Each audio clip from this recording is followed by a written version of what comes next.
This session is about the reality and rhetoric, rhetoric and reality, and the broader picture there. It's always a challenge for me to follow in any way Peter Shergold, because Peter's unbridled and infectious enthusiasm is so invigorating, and I come along and say, yeah, but is that exactly how it's going to go? And I don't want to sound negative on all of that. It's how do you ensure that we can express some cautions or issues that need to be worked through from experience and reality without actually dampening the drive for reform. And in a sense, I'm hoping that this session will give a bit of both, you know, where we can go in driving reform, but a bit of, yeah, what's the reality around it? So we've got three great speakers. Helen Dickinson, who's from the University of Melbourne, and previously in the UK from the Universities of Manchester and Birmingham. And in Melbourne, she's the Associate Professor in Public Governance.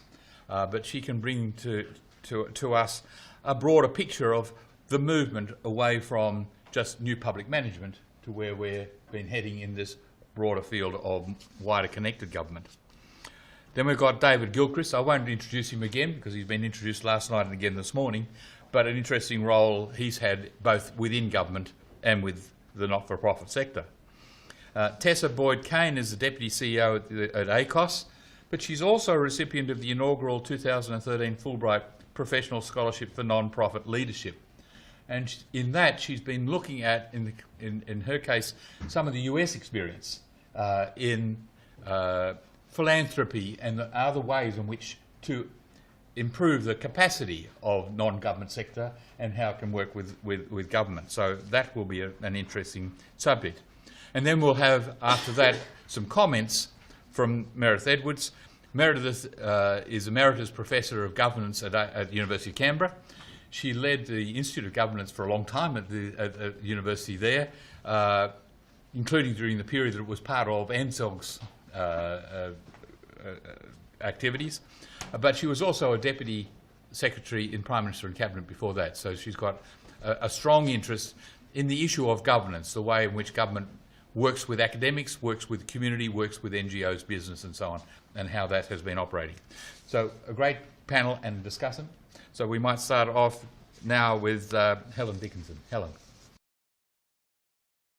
As Andrew mentioned, what I'm going to talk about is this implied shift that we've seen from new public management through to new public governance, and think about whether the implications of that are, have we seen a new public service arise out of that or not? So I'll start from what I hope is a relatively uncontroversial position, which is this idea that over the past 25 or 30 years or so, we've seen increasing amounts of scrutiny on terms of governments and their activities, and a sense that performance is really important. What we need to do is we need to drive better performance. That's because we've got a series of things that face our communities that mean that we're going to have to do things in very different ways. We've got new technologies, rising consumer expectations, but also potentially fewer resources to do that with. So there's this definite pressure to do more with less.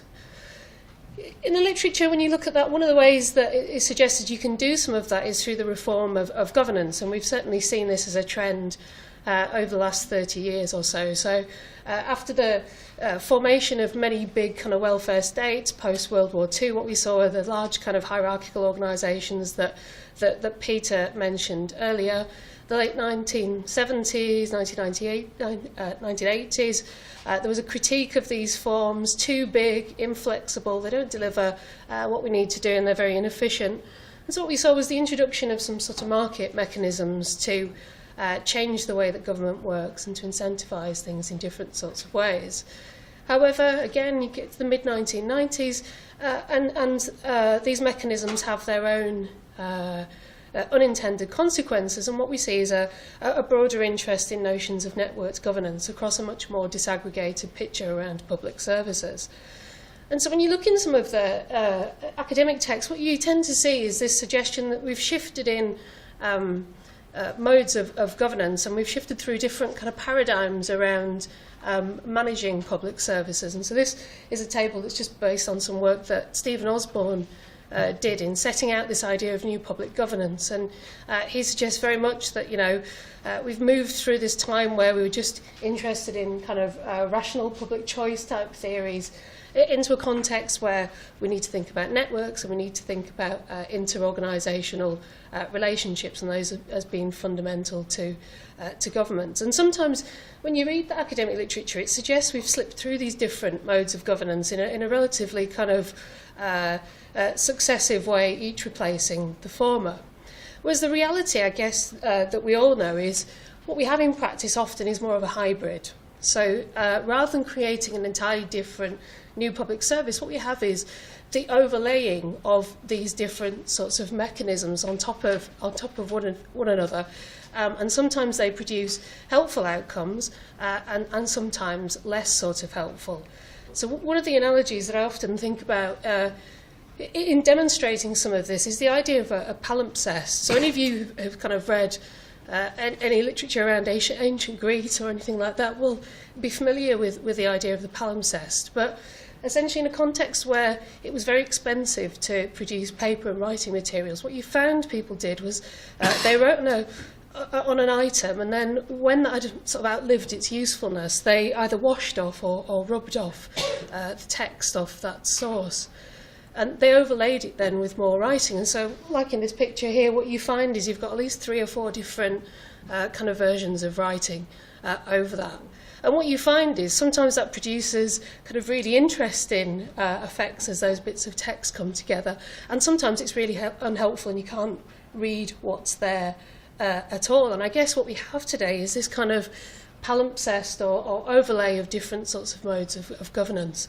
So I started out life as a geographer, and the notion of a palimpsest is quite important in thinking about landscapes in geography in similar sorts of ways.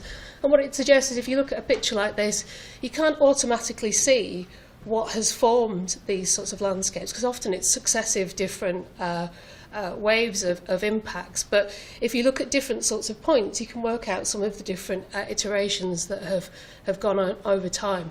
And sometimes that produces really amazing and impressive kind of spectacles, and sometimes it produces kind of rather unhelpful effects as well. So in terms of operating in that world, what does this mean? In Rod Rhodes and Mark Beaver's sort of latest work around governance, they talk about ideas of decentered governance, and essentially this idea that actually in governance theory we've probably focused a bit too much on structure over time and those formal sorts of elements. And what we've tended to ignore is the personal agency of actors and the ability of people to operate within those systems. So in a research sense, much of the focus in these latest iterations is thinking about, well, where are the beliefs and ideas of individuals? And when they come together, what sorts of dilemmas do they create? What political struggles come out? What sort of games are played around this? In terms of a practical sense, though, I think there are 3 lessons I'd like to talk about what you can do in terms of operating in a hybrid system. And I guess the first one is this idea around, the idea, and Peter alluded to this quite a lot, but this idea that certainty and stability, those sorts of days have gone, if they ever existed in the first place. I think sometimes we have a remarkable ability to kind of romanticise the past and talk about things as being set and kind of working in a good way, when actually the reality at the time often seemed somewhat different. But the example I guess I'm thinking about here particularly is in Victoria at the moment. There's quite a bit of debate about the relationship between the community sector and government, with some in the community sector feeling that relationships are changing significantly and very quickly, and that the sector might be losing the position that it once had. And so people talk about this as being a big sort of new change that's happening, although the reality is that the existence of the community sector, the private sector, the state has always been shifting. It always moves. It moves over time in relation to what's happening in terms of our society. So picking up my geographical analogies again, we can think of that like tectonic plates, I guess, in some senses. So we all exist on these. They're all moving all of the time, but we don't necessarily notice that because they don't move very quickly often. If you're at some of the intersections of it, you might notice it a bit more than others because you'll have more profound effects, even if there are any small sorts of shifts. But when we see a significant shift in terms of tectonic plates, what happens are a variety of kind of physical effects and a kind of a time of upheaval that you get with an earthquake, for example. And I guess this is what a number of people in that sector are feeling at the moment, is this kind of time of great upheaval as the rules of the game seem to be shifting quite quickly.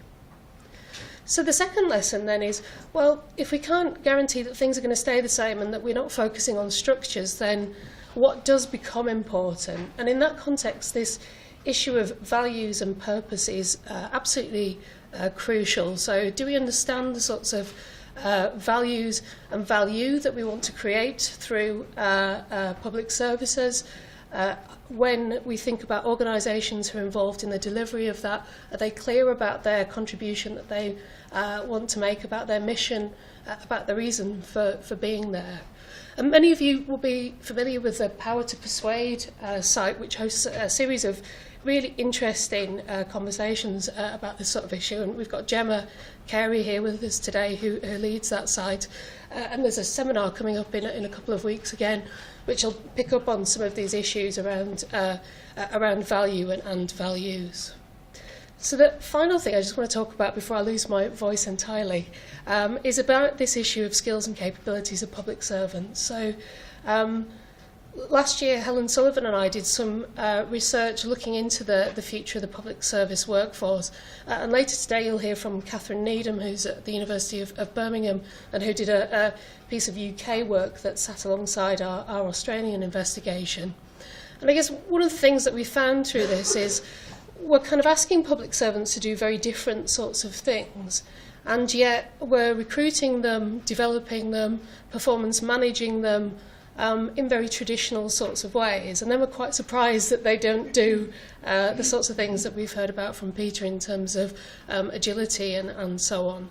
So I think there's a real need to think carefully about the sorts of skills and capabilities that we need within our system to be able to feed this new sorts of future and to be able to effectively operate in this context of hybridity.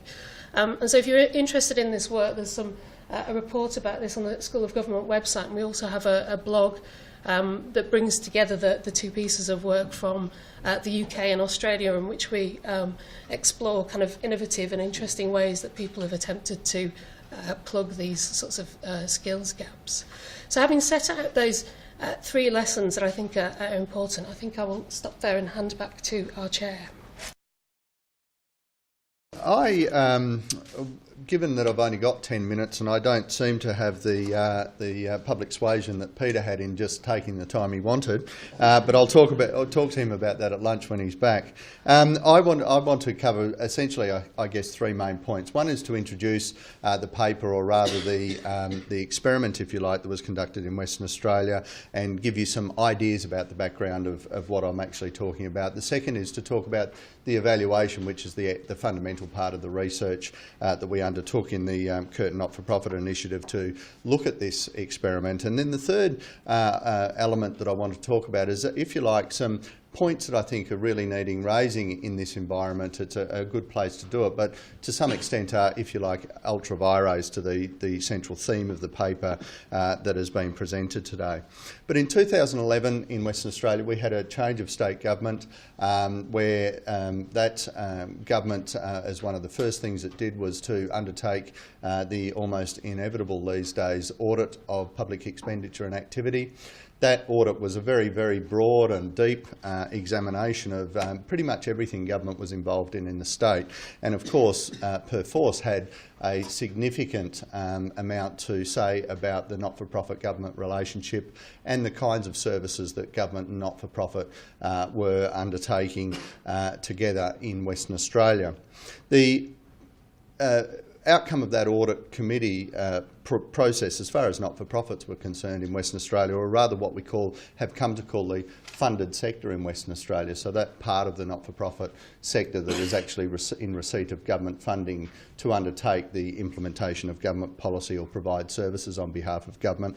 There were three essential things that came out of that set of recommendations. The first was the establishment of a partnership forum in Western Australia, which, as Peter talked about a little bit in his presentation, and which I alluded to in introducing Peter, was really focused on having the major players of the not-for-profit sector and the government bureaucracy, so not political heads but bureaucratic heads, in the same room, to be able to then work towards affecting what were the, if you like, the other major recommendations in relation to that audit committee report. The first recommendation was, and I'm very much paraphrasing and simplifying, but the first recommendation was around the need for government to step out of service delivery and for not-for-profit organisations to do more in terms of service delivery, so to be able to take up that slack, if you like. And there were two bases for that. The first basis was that, and the report was frank and I think considered, but that could be done cheaper through the not-for-profit sector channel, if you like. And then secondly, because it would allow for a better partnership and a better focus on who does what, if you like, in terms of the policy and the practice side of community development in Western Australia. The second element related to the need for those services to be provided in an environment or within a policy framework of individualised funding and person-centred care. And of course that's not really new in the Australian context either. However, it does drive from the very top levels, and I think it's fair to say the Premier has a very, very close and continuing interest in this forum and what it achieves. And so that second element of individualised funding and person-centred care is also very, very germane to the overall direction of not-for-profit funding in Western Australia. The third element that I think was important, and certainly one that the government then subsequently backed up with a considerable inflow of resources into the sector, was that services need to be provided by the not-for-profit sector to citizens, but those services need to be provided at a sustainable price. And because of the block funding methodology, the funding in advance methodology, I think it was very fair to say that a number of organisations providing services in the West Australian context, and I know they do more broadly in Australia as well, were, if you like, technically insolvent in a sense, but of course could rely on the capital fund, the funding, the working capital that's injected on a 3-monthly basis to be able to roll forward and to continue providing services. So that was the fundamental framework, if you like, with those recommendations being the essence of a development plan that was put in place by the Partnership Forum. And as I say, the Partnership Forum was made up of, and continues to be made up of, essentially Directors General and senior people from within the funded sector in Western Australia. The purpose of our study, so the Curtin study in relation to that, has been that we were appointed to undertake an annual evaluation of the outcomes from that report and those subsequent recommendations on an annual basis, as I say, for 5 years. So this paper that I've put together for this seminar is looking at the first 3 years of results in the context of that evaluation, but only the results on the not-for-profit side of the fence. So frankly, the word count gets very big when we start to look at the government side of the fence as well, and that's why I want to talk about some of the elements that are considered probably ultra vires to that paper. But in essence, the paper demonstrates, I think, and the evaluation demonstrates that there has been a very difficult path in terms of both establishing the Partnership Forum and managing it, but also, more importantly, understanding the sustainability and the outcomes management targets associated with the plans that have been put in place to grow the funded sector in Western Australia. In essence, I think it's fair to say that smaller medium organisations feel considerably under threat, and their sustainability is perhaps questionable going forward because of the changes that are occurring in the way funding is provided, and particularly in terms of outcomes management. I'll come back to outcomes management and reporting in a second, but also because the West Australian economy has also changed quite considerably over the last few years. And anyone that watches particularly the mining sector, one of the things that happens in Western Australia, as I'm sure everyone's aware, is that we have booms, and in those boom periods we tend to spend a lot of money, and then we have bust periods and we run out of money, and we don't have, if you like, a sovereign wealth fund to be able to then generate the economic outcomes that much less support the social development that we think we need to support. And so that sustainability, as I say, particularly in smaller organisations, seems to be a significant risk, just simply because I think of the size, the overhead infrastructure, and also the complexity of the changing environment. So the area that I do a lot of work in under the NDIS, of course, is a very incredibly huge change environment. There's a lot of uncertainty, a lot of challenges for organisations. Smaller organisations are really struggling to meet that challenge. And I think it's fair to say that one of the things that the recommendations that we made in our report this year, so 3 years down, starting to get a sense of the trajectory, was that we feel that there is inevitably structural change occurring within the funded sector in Western Australia, and one of the things that we think the Partnership Forum should do is actually step up and start to work out what the sector should look like, because we all know that even though there's a preponderance towards larger, in many cases from an economic perspective, in fact we don't want larger, because there's a whole lot of reasons for why smaller and medium organisations are extremely important, not least of which because if you get into rural or regional or even remote service delivery or specialist service delivery, then you have to have the specialist skills and capacity to deliver. But I think the other aspect of that is that the Partnership Forum, according to our recommendation, should really now be sitting back and looking at what the sector should look like and what plans can be put in place by the forum to be able to drive the sector structurally to be able to do two things. One, to make sure there aren't people falling through the cracks, to make sure there aren't things lost. But number two, to also ensure a soft landing in relation to those organisations that may not be here in 5 years' time.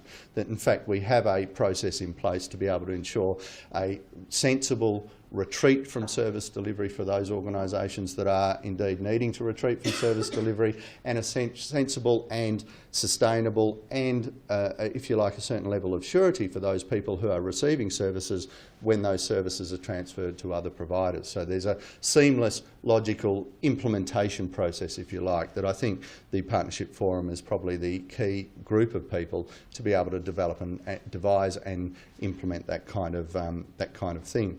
The other things that I just wanted to touch on, and I'm not sure how much time I've got left, Andrew. I've got about a minute. A minute, okay. And I once again say I can't do what Peter said, so a minute doesn't equal 4.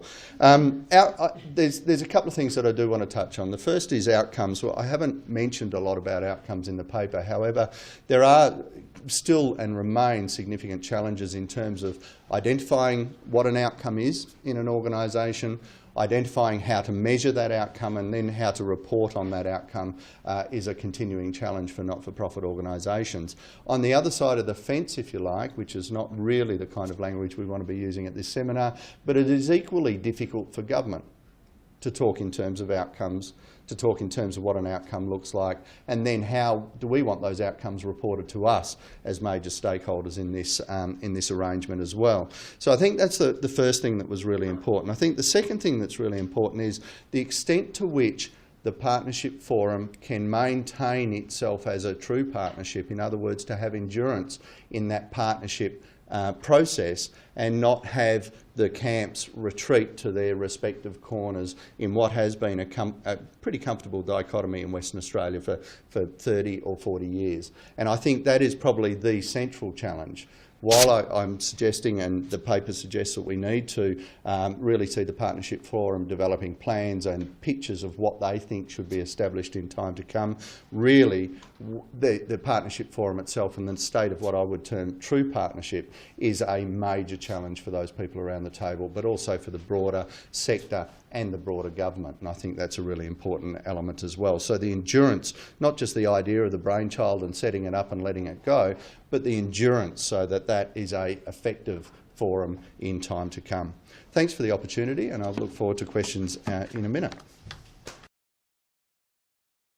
So what I want to begin with and lead up throughout my presentation today is this set of principles that ACOS uses to frame our thinking about civil society. We've had a long-standing interest in civil society, but over the past year have really refined our interest along these principles as a way of establishing and supporting what we see as the value and the contribution that civil society makes to democratic process, and then thinking about the role of the community sector. And in the ACOS context, that's particularly community services working in social services to that broader element of civil society. So, of course, non-profits play a major role in the contribution of civil society, but they're not the only part of civil society. There's many parts of civil society that are not institutional in their framing, and there are whole other parts of the community sector and the non-profit sector, ranging across sporting, cultural and arts organisations, that make an equally important contribution. But for community service non-profits, particularly in a social welfare state like Australia, it is really important to recognise the interaction with government in the work that these non-profits do. And as we've heard today, that interaction, those relationships take many forms. But the policy and the funding settings are really significant drivers for community service non-profits. We know that the foundation of the social safety net in Australia is very highly regarded. ACOS has recently commissioned some work by Ipsos, which we published alongside our Inequality in Australia report, which showed how much Australians value the sense that there is a social safety net for anyone who will need it, but also the concern that that social safety net is being eroded. And perhaps most importantly for our discussion today, the sense that there isn't really strong leadership within the country today to help us face those challenges and to take that forward. And while I think it's easy to see that as a critique of government, there's a critical role for civil society in answering that call as well. The value that non-profits contribute to for the government funding that they receive has been incredibly well documented, not just by non-profits ourselves, but by a whole lot of the economic institutions that we rely on. So most recently, the Ian Harper-led National Competition Policy Review talked about the need for a diversity of service providers in the human services or community service space, the importance of the integration of those services right across complex needs, and particularly recognise the important contribution that community and volunteer services play within a broader context. And of course, again, for our purposes today, we need to remember that non-government is not just not-for-profit, that there is clearly a strong and a growing role played by for-profits, and that raises questions and challenges for us in our discussion today about what is cross-sector and how do we collaborate well in that space. And even earlier, the Productivity Commission talked about the wider benefits of community services in terms of their collaboration, their joint production, and the sustainability of service delivery by non-profits who see their contribution to communities lasting beyond particular funding cycles and often beyond particular policy settings as they work to support people and communities.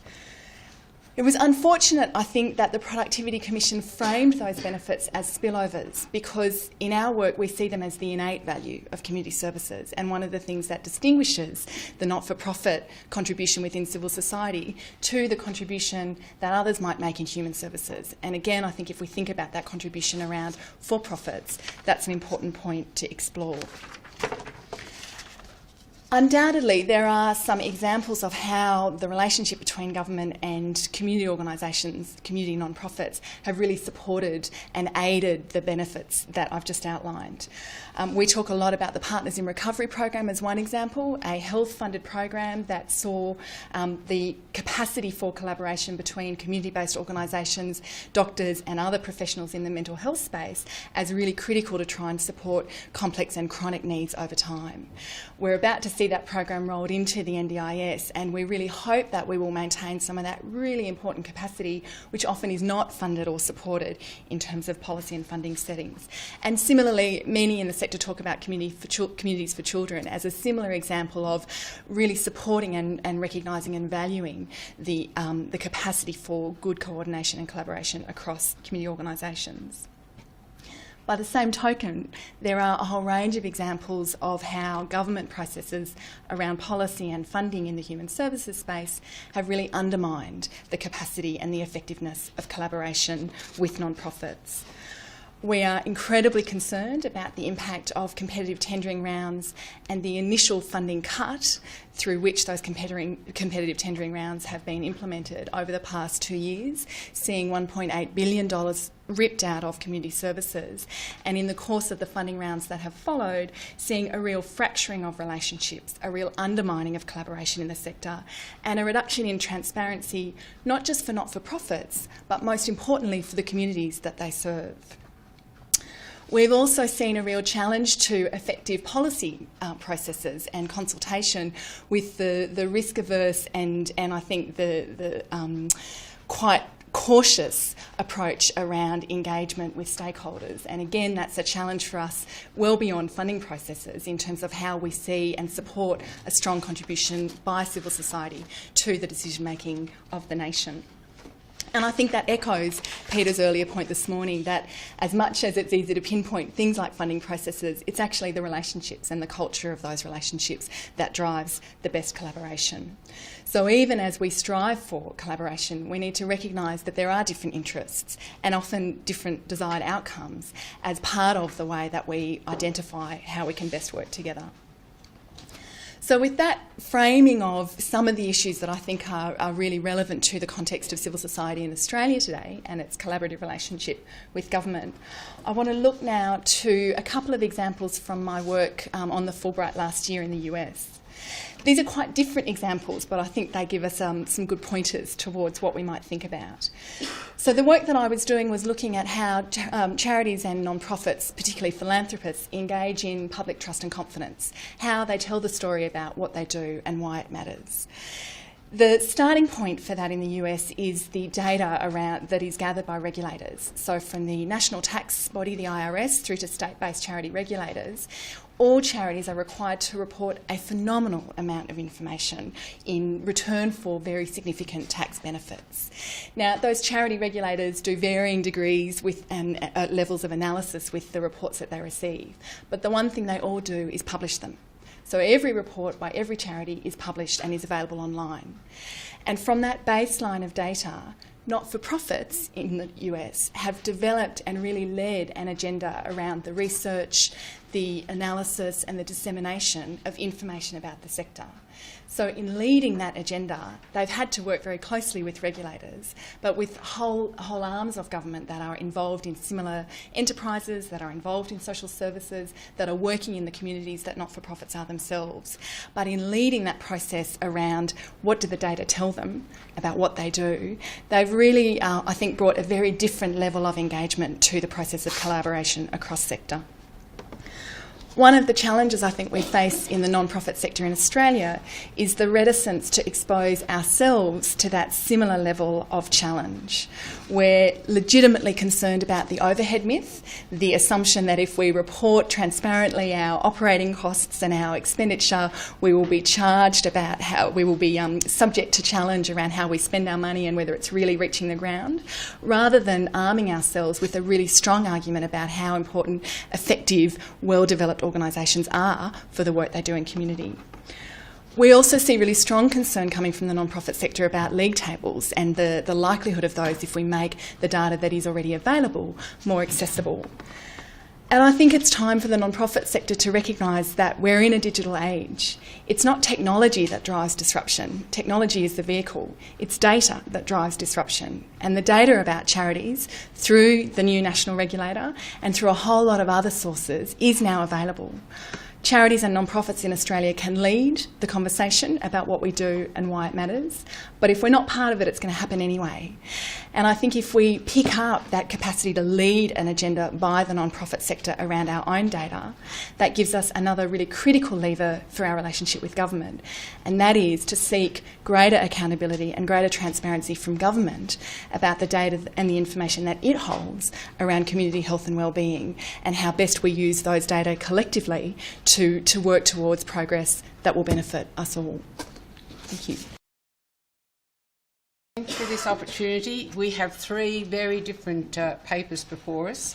But I do see a common thread, and I see it about the respective roles of the public and not-for-profit, if not other sectors, under conditions of uncertainty and change, where no one actor or sector on its own can solve complex problems that we face.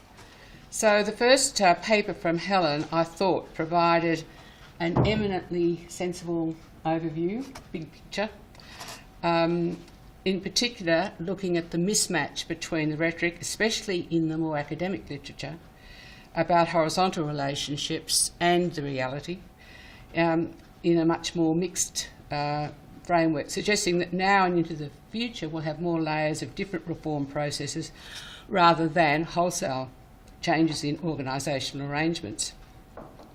In fact, unfortunately, there is evidence that in the public sector, at least in Australia, we've made some backward moves, and they need to be taken into account in any mixed modes framework. There's evidence that some agencies have become more and not less hierarchical, with stronger executive control, and public servants more and not less risk averse in dealings with outside organisations, and with middle management claiming less rather than more autonomy in the ways that they're working. So unless there's considerable change taking place beyond the incremental into the future, it follows that there will be a widening of the gap or greater mismatch between the public sector institutions, tools and behaviours on the one hand, and the policy problems that are meant to be solved on the other. I won't go into all the wonderful work that Helen and her centre has done on what this means for the skills and capabilities of public servants. I just want to add the emphasis that she gives to relational skills and capabilities. Into the future, we will need to be more organised around relationships so that public servants will be acting with others rather than just doing to or for them. And Jeff Mulgan calls this a relational state, and that to me is a vision. The Western Australian government is to be commended, as we heard from David, for the transparency that it's shown in an all too rare series of longitudinal evaluations. So David has told us about that. I think one innovative area to watch is what happens within that partnership forum as they face difficult issues and together try to achieve a shared vision.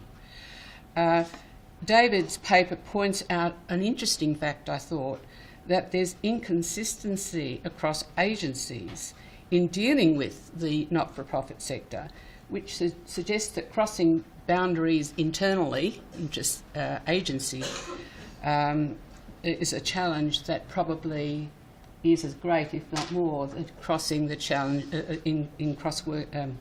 working across with the not-for-profit sector. We do tend to forget that we work too much in silos internally, so that is stopping us getting on well externally.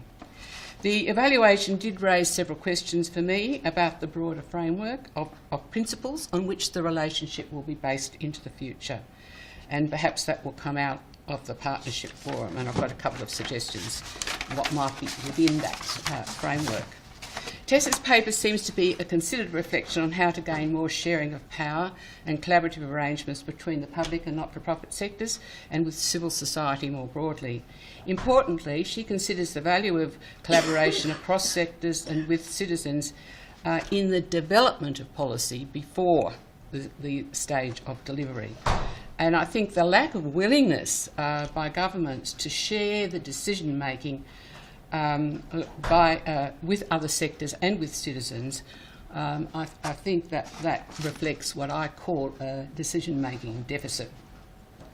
The first part of Tessa's paper deals with 5 principles, as you have heard, and she talks in particular, I think, about the importance of, in that context and into the second part, the government sharing its rich data that it's collected on individuals and communities as one means of sharing its power. The availability now, as you heard from Peter, of large-scale digital systems and platforms, which has the potential to transform many aspects of the way in which governments and therefore the not-for-profit sectors operate. But that won't happen if government operations stay stuck in silos and resistant to the type of data that the not-for-profit sector needs. And New Zealand can teach us much here. We may hear more about that later on. The vision I see is of departments moving to systems-type thinking rather than being confined to organisational boundaries. Policy problems don't recognise boundaries. This forum is about cross-sector workings for complex problems, climate change, Indigenous quality of life, child abuse, just to name a few. So I want to now conclude by mentioning two issues I don't think were well covered in the papers, although may be behind their thinking. The first deals with the learning that can come out of the close relationships across sectors as the players together explore and experiment with what works. This is no time, unfortunately, to acquaint you with the work of Charles Sable and others, but suffice to say is that his and others' framework, called an experimentalist governance framework, emphasises several elements of great relevance to cross-jurisdictional and cross-sectoral working and learning. And I think that the points made in that framework were probably mostly covered in Peter's address today. But as part of this framework, the cooperation of civil society in adaptive policy solving, problem solving, is indispensable to success. And although accountability is built into the framework, it's about a cross-sector and peer learning from failures as well as successes. So it sounds very similar to the direction that Peter was taking us in. The second issue that I don't think's had sufficient attention to date in anything written about these cross-sectoral relationships actually is about what I call the accountability deficit. When sectors work together on complex problems to achieve shared outcomes, it follows that special attention needs to be given to how shared accountabilities are to be managed. The ANAO, in its recent Public Sector Governance Better Practice Guide, recognises this and it asks, amongst other things, it says that a key success factor for cross-entity arrangements includes proper processes around management of shared risks and shared accountabilities. And it provides some guidance to practice from Canadian experience. The key tension we're talking about here is between traditional hierarchical accountabilities and those that arise horizontally from the blurring of sector boundaries. And that's particularly acute when the implementation change going from government to citizens is long, complex and, as Donald Kettle reminds us, often tangled. So we can raise several questions about how we manage the accountability issue in shared arrangements, and I won't go into the details. I will end on a few questions. For service providers, how do they manage accountabilities to citizens and to their often several funders? What does this mean for public servants? Are they compromising their accountability upwards when they respond flexibly and innovatively in attempting to meet citizens' needs? So I think we've got to the point where we need to understand mechanisms to be used to avoid the accountability deficit that comes when there is the cry, who is responsible here? I think we've had some very good presentations and comments from Meredith highlighting a number of the reality issues that this vision that's being put to us need to face up to and work their way through. But we've now got 10 minutes for questions and discussion. So, anybody want to lead off? My question really is for Tessa, and it responds a little bit to Peter Shergold's call this morning around consumer-driven care and those sorts of things, and how it marries up with a not-for-profit sector whose, as the Productivity Commission said, had spillover effects in terms of democracy, empowering citizens, contribution to good policy, a whole range of other benefits that are clearly, well, I would have thought, extremely difficult to be captured by citizens when they're working out where they're going to send payments in such a, for example, in an NDIS type situation. Does that actually spell the end for the incentives for not-for-profits to be engaged in that sort of thing, notwithstanding how important it is to the broader community? I have two parts to the answer. One part is that I think we've developed a pretty strong and constructive language around choice, and the NDIS has been a vehicle for that conversation. But I don't think we've worked out how within that conversation we talk about ideas like minimum service levels, expectations or entitlements that we as a country think everyone needs to be able to access, and how you assert those kinds of entitlements or expectations into a consumer-based, a choice-based system like the NDIS. So, for instance, there's been pretty active discussion about the kinds of choices that consumers might make, appropriately so, that are not the kinds of choices that services would make for them. But there still is space to say everyone needs to be able to access affordable housing, paid employment, an adequate income. And that's not necessarily, a consumer choice model doesn't necessarily provide all the answers to that. And I guess that's partly why I framed my presentation around the social safety net, that we need to find a way of marrying those, of bringing those two together, not at the exclusion of consumer choice, but also recognising that there is a role for civil society, and I think particularly for non-profit community services, in the provision of some of those basic and universal entitlements. How they do that with the communities that they work with and they serve is, I think, the perennial challenge. And so that brings me to the second part of my answer, which is I think we see that happen very differently across the sector. I've talked to non-profits and charities about the mission and the value statement and the connection with community in a bit the way I talk today, and I've had people come up afterwards and say, well, that's really nice to hear, but non-profit for us is just a business model. I think we need to recognise there are really different practices right across the non-profit sector. The kind of values that we're talking about in our civil society work are what we would like to see as enabling strong community leadership and participation in decision making and in meeting your own needs. But that's one part of a very broad sector, and there's lots of other practices in play that I think we need to also engage with around how that plays out. Thanks. I'm Simon, CEO of Northside Community Service here in Canberra. I'm hesitating to say that I run a not-for-profit, and that's actually my question. We're talking about change, and it strikes me that what I think I'm running is a community business, and perhaps for Tessa or David, I'm wondering whether the language of not-for-profit is constraining us somewhat, given if I don't make a profit, I'm actually not being responsible, and I need some money to invest in social good, not give to shareholders. I don't think this is just a semantic point, but possibly indicates something about the future of the sector. Do we need to change the language?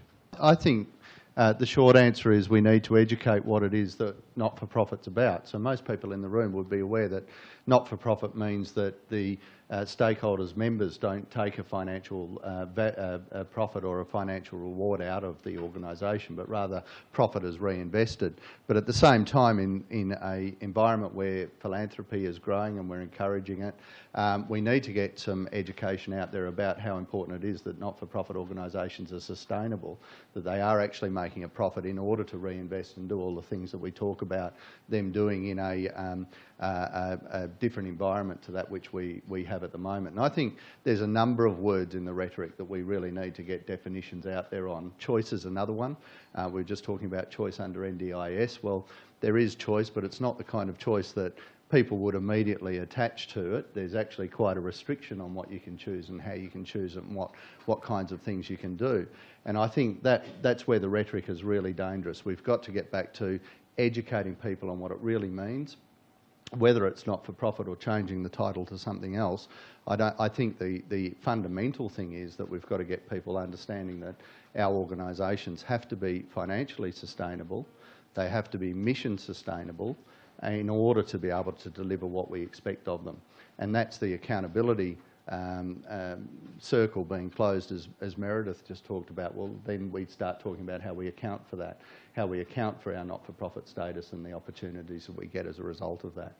But I do think it's a really important issue, and why we've got rhetoric in the title of this seminar is because rhetoric is used a lot, but it's not actually defined. It's not actually, it's allowed to be used at a very top level where it means different things to different people. I think there's a few elements to my response to that. The first one is going back to, and again Meredith made the comment, I think it was Meredith, but also Tessa made the comment about bureaucracies, and the fact is individualised funding, person-centred care, choice, all of those things have an administrative component that goes with it. And so in order to facilitate that, we've got to recognise that, and again it comes back to educating people. But I think it also, there's also a very real need for a deeper conversation about what these things mean. In terms of risk shifting, from government to outside of government, I think the social impact bonds discussion and the experiments are a really good example of that. A social impact bond, amongst other things, should see risk being shifted to the investor.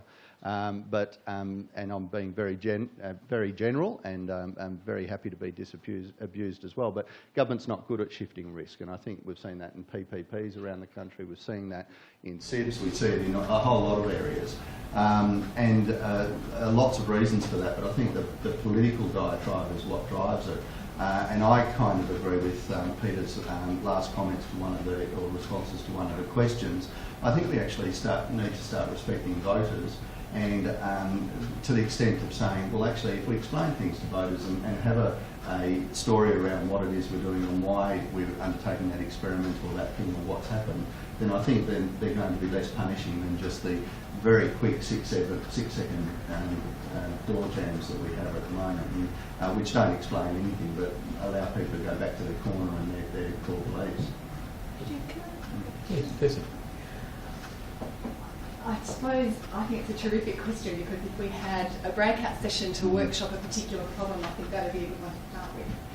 From a community service perspective, one of the greatest risks that community service non-profits carry is the way government works with and funds them.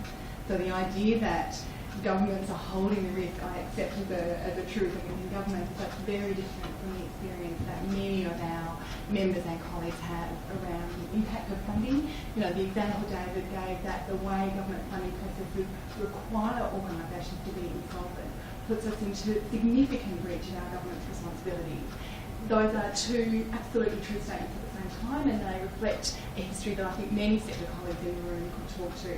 So I think that would be a terrific problem to really workshop around. First of all, what do we think we're saying when we're talking about risk? What are we talking about in the context of small organisations receiving small amounts of money to maintain really critical relationships in communities, large organisations running national networks with a whole different set of expectations, and then how do we work through that for the wellbeing of the communities that I think we all share an interest in, and I must focus on in terms of the outcome. Sorry, I might just jump in again. I've started talking now, I can't stop. The other aspect is exactly what Rich was talking about. So I think there's the political risk, and that drives these things. And then there's the risk that our organisations take within the sector. That's around sustainability, governance risk, mission risk. The ultimate risk, I think we often seem to forget, is the risk borne by the service recipients. And I think that's a really critical aspect of working up the risk. And being able to make sure that the risk is in the right area to make sure that underlying, if you like, risk to recipients is dealt with properly as well. My name's Shobha Vaki, and I'm Vice President of Prisoners Aid, and I'm also Vice Chair of the Canberra Interfaith Forum. I concur with Simon and David. We have the most fantastic services in the ACT. Nationally, we're very limited, but in the ACT, we have fabulous community services. We are a small state, territory, and we can work together, but still people fall through the cracks. In Prisoners Aid, I see people they finish their sentences, they have no homes, they have no work, they have no services after 12 months through care is finished, they're left out on the cold. I've talked to Yvette Berry, but she seems to think there's no problems with homelessness. I went for Homelessness Prevention Week. There are 2,000 people in Canberra sleeping outside at night. She claims that's a wrong statistic. There are 500 of them out of that 2,000 are below 18. I think it's a shame that we have people, even one person sleeping out in the cold in Canberra is no fun. I have 2 coats and I'm all right. And I have a car and I have a warm house. Other people don't have that. So what are we doing cross-sectorally? I mean, this is to cut the rhetoric, get to the point. So what are we doing about it? And I really feel passionately about people who have disabilities, who can't access the services. I mean, I think you're right, and I think it's a really useful contribution to remember exactly what are the kinds of needs and issues that we're talking about. We're seeing rising poverty. We've maintained pretty well the institutions that protect us against inequality, but we're seeing a trend towards increasing inequality nationally, and it is a real challenge to maintain the institutions that protect us there. And that's at a very high level. Then we get to the very significant levels of need for hundreds of thousands of people across the country.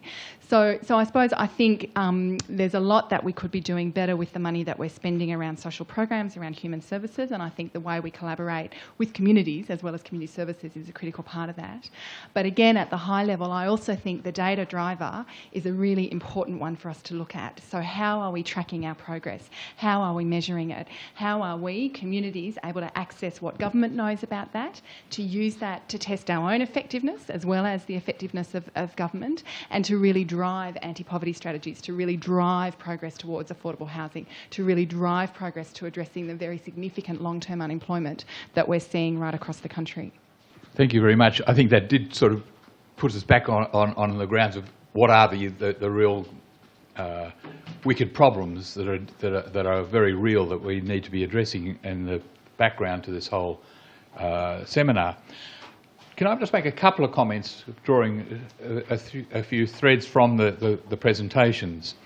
A lot of this is about relationships, but the relationships require us to understand the different values of the different sectors and what came out in some of the questions, and the different values within some of those sectors. But you can't get a good relationship if you don't understand the frameworks within which the different groups are operating, and that's something that Jeff Mulgan's written about. We also need to understand, when we're thinking about this shift from MPM to this governance approach, that we need to think about how we balance competition and collaboration. When is there competition and when is there collaboration, and how do we get that right? These are really practical issues. Meredith picked up the issue of accountability. When you've got shared arrangements and networks, how do you manage that in a way that's going to be acceptable? I really was very interested in David's point that it's not just about how does the public service change, but what's the vision for the not-for-profit sector? What sort of implications are there for that, and how do we make sure that we're actually helping the sector to go through its structural changes? And we still keep on coming back to the problem of politics and government, and how do we have that process being willing to engage with risk, be experimental, and actually engage with the community on some of these very complex issues. But with that, let's finish this session, and I think we've got morning tea. Is that right, John? Yes, morning tea starts now. Government's not good at shifting risk, and I think we've seen that in PPPs around the country. We've seen that in SIBs. We see it in a whole lot of areas. Lots of reasons for that, but I think the political diatribe is what drives it. And I kind of agree with Peter's last comments or responses to one of the questions. I think we actually need to start respecting voters, and to the extent of saying, well, actually, if we explain things to voters and have a story around what it is we're doing and why we're undertaking that experiment or that thing or what's happened, then I think then they're going to be less punishing than just the very quick 6-second door jams that we have at the moment, which don't explain anything but allow people to go back to their corner and their core beliefs. Yes, I suppose I think it's a terrific question, because if we had a breakout session to workshop a particular problem, I think that would be a good one to start with. From a community service perspective, one of the greatest risks that community service non-profits carry is the way government works with and funds them. So the idea that governments are holding the risk, I accept as a truth within government, but that's very different from the experience that many of our members and colleagues have around the impact of funding. You know, the example David gave, that the way government funding processes require organisations to be insolvent puts us into significant breach in our government's responsibilities. Those are two absolutely true statements at the same time, and they reflect a history that I think many sector colleagues in the room could talk to. So I think that would be a terrific problem to really workshop around first of all, what do we think we're saying when we're talking about risk? What are we talking about in the context of small organisations receiving small amounts of money to maintain really critical relationships in communities, large organisations running national networks with a whole different set of expectations, and then how do we work through that for the well-being of the communities that I think we all share an interest in and are most focused on in terms of the outcome. Sorry, I might just jump in again. I've started talking now, I can't stop. The other aspect is exactly what Rich was talking about. So I think there's the political risk, and that drives these things. And then there's the risk that our organisations take within the sector. That's around sustainability, governance risk, mission risk. The ultimate risk, I think we often seem to forget, is the risk borne by the service recipients. And I think that's a really critical aspect of working up the risk and being able to make sure that the risk is in the right areas, and make sure that underlying, if you like, risk to recipients is dealt with properly as well.